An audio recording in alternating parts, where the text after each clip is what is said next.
I was looking forward to getting announced to the world because I knew it was gonna set the whole battle rap world, and at this point even mainstream hip hop in a frenzy. The press conference had the ambiance of it was going down. It was packed. Everybody showed up. It was people from different musical backgrounds. The media people was there. I mean, it was exciting. It was exhilarating. Everybody. It was a buzz. Like it really was a buzz in battle rap and around the city. We were told that we were going to have a budget, and I understood that we were going to have a budget after the press conference. Now, the extent of the budget and all that, there was a bunch of factors that weren't really clear. So we had to make sure that press conference was as dope as possible. This $400,000 budget, Cassidy got his $100,000 deposit wired to him, but we don't have the budget. How are we going to move forward with this entire event when we don't even have the budget to throw it? And at that point, I knew I had a little bit of leverage because, all I had to do was hit up Cook to tell him to put everything on hold. And at that point, if I did that, there would have been no press conference. I would have been like, we don't have the budget, hold the f up, we ain't doing this. We came out of pocket. We flew his people out. Kashim looked after his people, picked him up from the airport. Got a big rental SUV situated. Took him to Roscoe's, took him to the shoe store. Made sure they was right for the event and all that. Grant was obviously the primary point of contact between Fresh Coast Media and Cassidy throughout this whole process. Grant was talking to Cook the whole time. I just was really reluctant to have Cassidy fly out for the press conference because we didn't have the budget. That was my position. So last minute, I was like, you know what, excuse my language. I was like, let's just roll dice and have some faith that we're gonna get the budget if we pull this press conference off. It was kind of a nerve-wracking experience. We barely pulled it off, but we did. And the press conference kind of set off the buzz crazy. When we got there, it was fully packed. So many media outlets there. It was more media than people almost, It was like a boxing press conference. So many people were excited for it. The television people and all of the fake people. That was really exciting, honestly. That was really cool to have the hologram involvement with Cassidy. Yo, disaster. You never know what will happen. You could choke. I hope you don't choke. I know you like to talk. I know you like to talk, just like when you be rapping for a long time and don't really be saying like when I talk, I say real.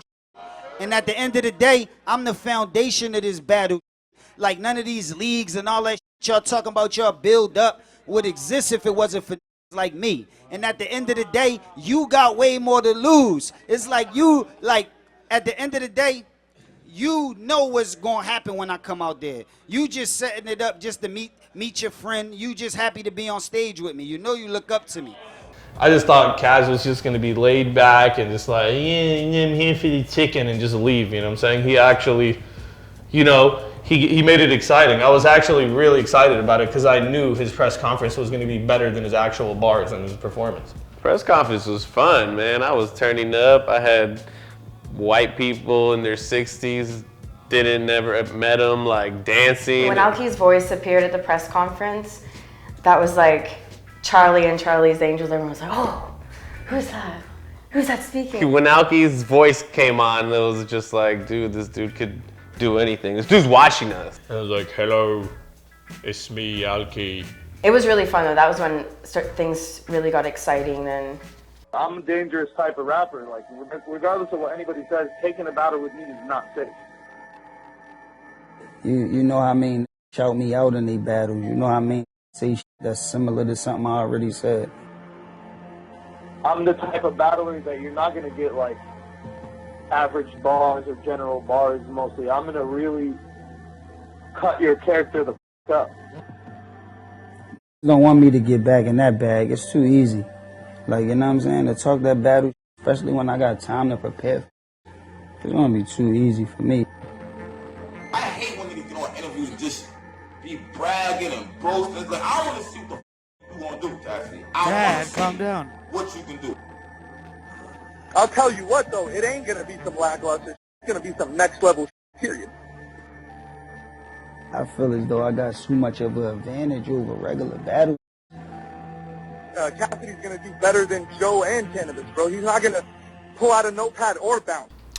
around Bola, Battle of LA, when Disaster swung on Math. Face to life, I should punch you in your face right now.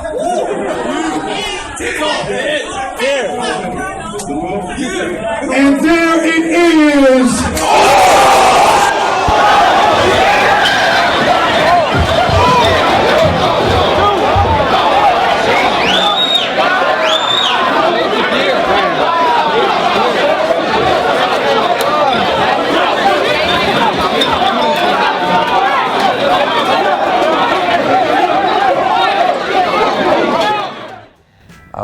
I was a little nervous that it was gonna affect the view on battle rap, period. Like, Film On, just thinking about it, they've invested so much time and interest into us, into the culture that I'm a part of, and this is their first event they come to. When Disaster punched Math, I looked right at my homie K-Ray that I had invited out and told him, well, I'm going back to Home Depot. Like, it's over. And he didn't know what, he was like, what do you mean?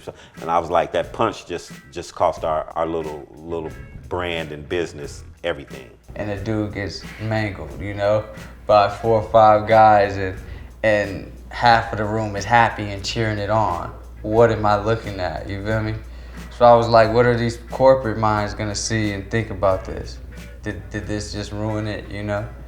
Because at the end, instead of a body bag on the mic, we had bodies laid out on the floor in real life. And it turned into a fight. There was a lot of people there and a lot of girls, you know, crying and stuff like that, so.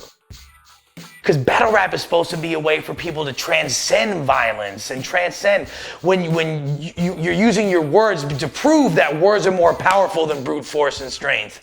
And that kind of set battling back in a lot of ways, but at the same time, I understood Disaster's frustration. I feel like that was just a moment of him being frustrated in the game for so long, and it culminated in that. If he said it once, I wouldn't have punched him. Like, if he would have even just said, do it, and just, you know, just looked away or whatever, I would have just probably just kept on trying to remember, then spit, and it was the end of the round anyways. There was like 8 more bars.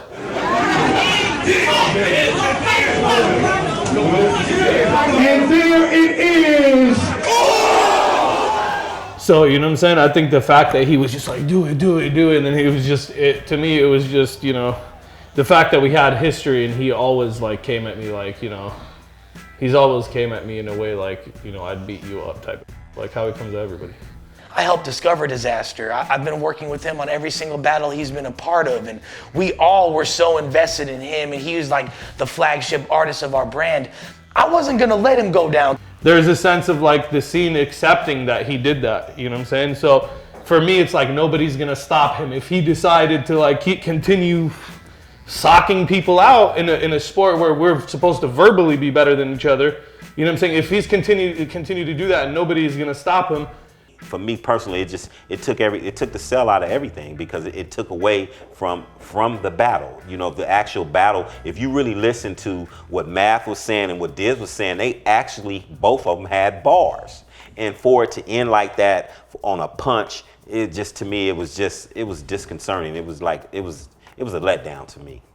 I'm like, does this guy really want to battle or fight? And then I was looking back on, he would say to me, like, there's tweets from like 2012, like, where he'd be like, I ain't trying to battle you ever. I'm trying to slap the shit out of you when I see you. In that moment, I really believe Diz punched Math because simply he was dared to. And when Math said, do it, I dare you, there is so much leading up to it. And they had been talking about squabbing. You know, Math was drawing stick figures of Disaster bleeding and on the ground and putting it on Instagram. There was so much. He felt like he wouldn't be a man if he didn't. He felt like he was swinging for the entire West Coast. I didn't really think much of it affecting this situation with Film On. I thought it would affect all the other investors that were interested. I didn't think Alki would actually be disinterested because he actually likes that kind of stuff. Some girl texted me after it happened. She's like, oh, you were right there. I just seen you on World Star. I'm like, you saw me on World Star? What are you talking about? I'm at this art show I went to after the event on Fairfax. And all of a sudden I'm getting text message saying I'm on World Star. What girl? Just some random. Don't listen to her.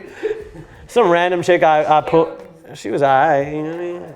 Like at first, like I understood Organic's position. Like, yeah, he has to ban me because if he doesn't, then all these people are gonna start calling him, you know, whatever. But I looked at it like, you know what I'm saying? Like I'm part of the reason why like King of the Dot got so big, and like I'm like his main dude. Diz stopped time and space, and everything got crazy after that. Lush's phone didn't stop ringing.